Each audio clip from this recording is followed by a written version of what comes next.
Eu tenho na minha mão aqui um relatório escrito pela Agência Internacional de Energia, intitulado Potenciar as Transições Energéticas Urbanas, Smart Cities and Smart Grids, que foi apresentado na reunião do G7 pelos ministros do Clima. Conclusão do relatório. Atualmente, as cidades são responsáveis por 70% das emissões de gases de efeito estufa e 75% do consumo global de energia. Ou as vacas do mundo inteiro estão morando nas cidades, ou dado que Vossa Excelência me trouxe aqui, é uma mentira deslavada. Culpar a proteína animal pelo desastre climático é uma piada, assim, ó, levado ao nível da loucura. Porto Alegre está imerso numa fumaça. Nariz trancado, olhos ardendo, garganta sofrendo. Bem-vindo.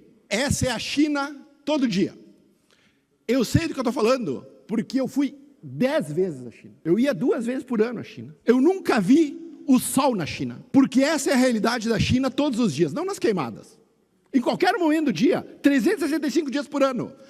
1/3 de toda a poluição do planeta vem da China, aliada desses caras aqui que vêm dizer que protege o clima. Isso é uma piada. E aí eles culpam Bolsonaro pelos problemas climáticos. Outra piada. Nunca assumem a responsabilidade de nada. Destroem tudo.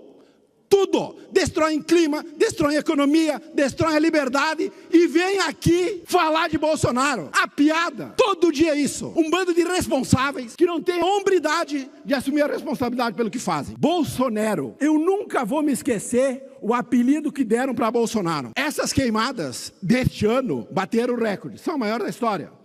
Você sabe qual era o recorde anterior? Lula em 2010. Você sabe qual era o recorde antes de 2010? Lula em 2007. Todo mundo é culpado, menos a incompetência desse bando de incompetentes. São incompetentes, irresponsáveis e covardes. Nunca assumem a responsabilidade de nada. Esta é a esquerda em qualquer lugar do mundo. E eles acham que eles vão vir com esse papinho aqui, mentindo o número, e vão ficar assim, ilesos. Isso não vai acontecer. Número mentiroso. O senhor vegano aí, o senhor não está salvando o planeta.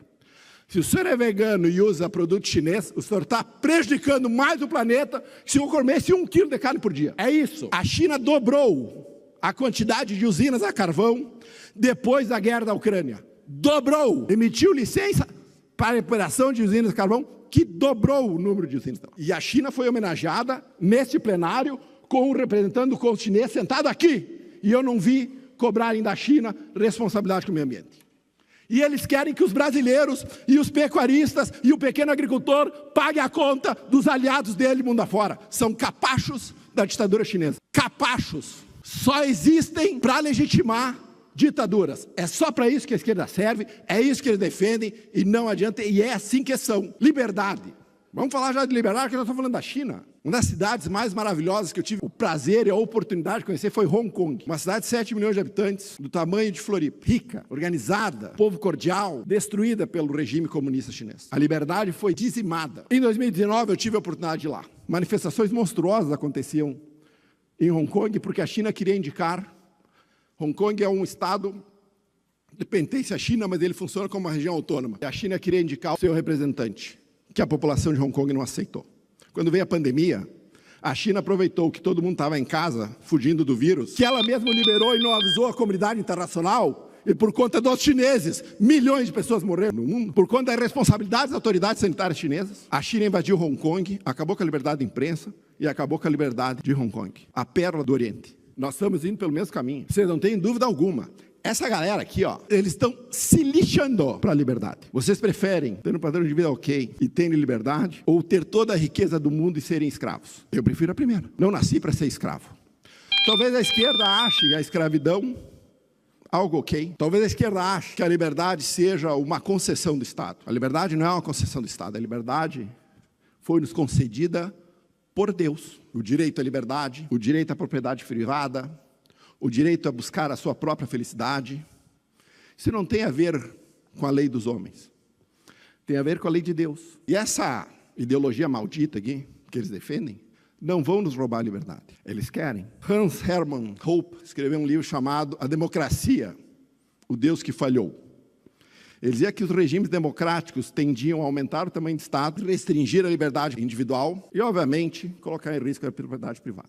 O Brasil caminha nesse sentido. O Supremo Tribunal Federal ontem acabou com o sigilo bancário. O artigo da Constituição defende que todo cidadão tem direito à privacidade. É uma garantia constitucional. o direito à privacidade e à intimidade foi jogado no lixo, porque agora a Secretaria da Fazenda aqui do Estado do Rio Grande do Sul pode quebrar o seu sigilo bancário sem requerer um processo judicial. A quebra de sigilo bancário, que era a exceção, virou a regra. O sigilo bancário, que era garantido pela Constituição, virou a exceção. Assim vai acontecer com o sigilo telefônico, que as receitas e as polícias possam quebrar o sigilo telefônico e, portanto, a privacidade das conversas. E aí tu imagina um cara que nem o Vossa Excelência, policial, cagueta, que gosta de sair caçando fascista, que só existem na cabeça dele, tendo o poder, como policial civil, de quebrar o sigilo telefônico de qualquer um que ele queira, porque é isso que o STF vai decidir. E quando acabar o sigilo fiscal, sigilo bancário que já acabou, e acabar o sigilo telefônico, o que sobra para nós? Sobra a forma moderna de escravidão. Trabalhar 5 meses para o Estado, de graça, para receber nada em troca. Essa é a versão moderna da escravidão. 5 meses do teu suor entregue para alguém que não te representa, para usar o teu dinheiro em coisas que você não acredita e que você repudia. Não ter direito à intimidade e à vida privada. Não ter direito ao sigilo telefônico. E não ter nenhum livro de regras para seguir, porque a Constituição foi rasgada pelo Supremo Tribunal Federal. Foi jogada no lixo. A Constituição Federal virou uma peça de ficção. Nenhuma das garantias de liberdade colocadas naquele livreto estão hoje valendo no Brasil. Você pode ser preso sem o devido processo legal, você pode cumprir pena sem ter sido condenado. O juiz, ele pode ser instrutor do processo, ele pode ser o investigador, ele pode ser a vítima, ele pode ser tudo. E esse é o Brasil que nós temos. O Brasil onde a liberdade caminha para seu fim. Mas não pensem que nós vamos perder a liberdade sem brigar. Não com violência, porque a violência é um instrumento que a esquerda usou mundo afora. A violência é um instrumento revolucionário que a esquerda sempre quis contra aqueles que eles discordassem. Por isso que onde a esquerda fez a revolução, a primeira coisa que ela fazia era botar a gente no paredão e matar quem discordasse. É assim na China, é assim na Coreia do Norte, foi assim em Cuba, será assim no Brasil se nós deixar esses caras continuarem a avançar. Mas eles não vão avançar sem resistência. Então, quando ele chama de terrorista os presos de 8 de janeiro, que não cometeram nenhum crime, ele simplesmente faz aquilo que a esquerda defende o tempo inteiro: persiga seus opositores. Depois ele vem com o papinho em rede social, dizendo que ele não concorda com o que está acontecendo na Venezuela. Mentira! O sonho da esquerda é que no Brasil se repita o que está acontecendo na Venezuela, é que nós possamos prender toda a oposição. Isso é uma coisa que a humanidade, que é belo, que é lindo na humanidade, é que eu tenho um pensamento diferente do teu, tenho um pensamento diferente do teu, e a diversidade de pensamento na democracia faz com que todos nós cresçamos. Essa galera aqui, ó, esse bando de autoritário, quer criar a sociedade de pensamento único e homogêneo. Se não pensa como eu, paredão, ou prisão, ou fuga. Como que eu vou fazer isso? Não faz diferença porque não há mais sigilo. E eu posso te perseguir da maneira que eu quero. O sistema estava representado em Brasília no 7 de setembro. O sistema estava representado pelo presidente Lula, o governo. Estava representado pelo ministro Barroso, presidente do STF. E estava representado pelo Pacheco, presidente do Congresso. Todos eles riram das manifestações em São Paulo, porque também é representativo. O sistema ri do povo. Esse sistema podre, que não representa a população brasileira, esse sistema que entrega o Brasil, ou leva o Brasil para um caminho sem liberdade, sem prosperidade, ri da cara do povo, porque eles são prósperos. Eles se adonaram da máquina do Estado, eles se adonaram do poder repressor do Estado, para dizimar as liberdades e perseguir quem discorda. E esses caras vêm querer exaltar a virtude aqui nessa tribuna, como se fossem paladinos da democracia, quando a única coisa que defendem é a ditadura mundo afora. Isso não vai acontecer. Nós temos que derrubar esse sistema. Temos que redesenhar o sistema.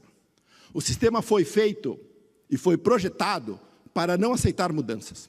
Toda tentativa de mudança no sistema, o sistema reage e enterra aquele que tenta. Foi assim com o Bolsonaro. Mas a população brasileira já está cansada disso. Ela já está cansada de não ser representada no Congresso Nacional. Ela já está cansada de não ser representada por esse bando incompetente que assumiu o governo federal. E ela está cansada de ver suas liberdades caçadas por homens que não foram eleitos. Então o sistema tem que ser redesenhado. E nós vamos fazê-lo, usando as instituições. Alguns dizem que é maluquice, alguns dizem que é loucura. Olavo de Carvalho dizia que você não poderia usar as instituições para defender a democracia, quando as instituições eram um problema, o que estavam acabando com a democracia. Mas esse é o nosso modelo. Essa é a nossa, uma luta pacífica e uma revolução pacífica. Não a violenta que eles defendem. Pacífica. E nós vamos fazê-lo. E nós vamos fazê-lo a partir da eleição municipal agora, dando uma derrota retumbante para a esquerda nas eleições municipais. Depois nós vamos ganhar o Senado, nós vamos ganhar a presidência da República e nós vamos redesenhar esse sistema. Esse sistema não nos representa, não serve, nós não queremos mais. Nós vamos redefinir tudo. Porque este Brasil deu errado e ele não nos serve mais. Liberdade de expressão. Você conhece maior liberdade do que você dizer o que pensa, sem censura e sem limitação? Os homens que hoje ocupam as cadeiras do STF, principalmente o último indicado pelo presidente, odeiam a liberdade de expressão porque pessoas medíocres não gostam de pessoas que têm livre pensamento. É isto. O homem só é verdadeiramente livre quando ele diz exatamente o que pensa sem amar. A liberdade de expressão em qualquer sociedade, ou nas sociedades ocidentais, está sendo atacada fortemente.